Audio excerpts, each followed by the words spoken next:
At the beginning of time, before anything else existed, love was all there was, and it filled up everything in the whole universe. But love got bored and lonely. There was no one to be in love with. So one day, love decided to make a world. First, it took a deep breath. Then, love got all squished up taking that deep breath. It was so squished that it squeezed out the darkness. And the darkness was all around, thick and shiny and black. It was beautiful, but now love couldn't see anything. Love waved its arms and legs around, but the darkness was everywhere.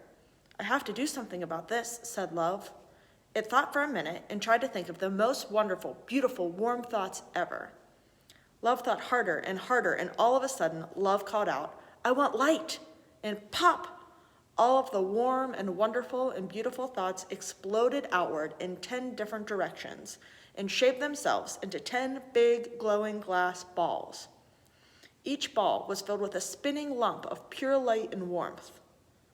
Some of the spare good thoughts that couldn't quite fit in a glass became dust and water vapor and seeds and molecules that could form animals. And love said, this is amazing.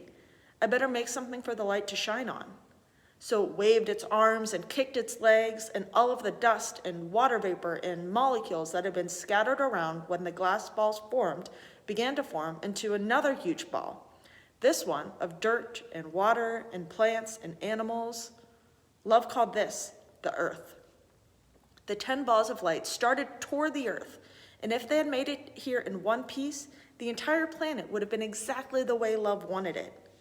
But the glass balls were too fragile to contain such strong, powerful, and wonderful good thoughts. They broke open and shattered, and all of the good thoughts shattered and flew out like sparks and were scattered like sand, like seeds, like stars. Those sparks fell everywhere on the earth in tiny bits instead of the big clumps like love intended. Oh no, said love, I'm too big. I'll never be able to find all those tiny sparks. I have to make one more thing.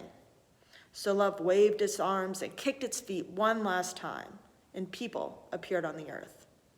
They didn't know it, but they were created with one job, to find these sparks, these tiny pieces of wonderful goodness, and to bring them together again in big clumps. When enough clumps are there, I will recreate the big glass containers to hold them, and this time, I will set them down a little bit more carefully, love said. So all of us, from the time we were born, have one job, and that job is to help find love and more good and more wonderful things. If we do that, we are fixing the world.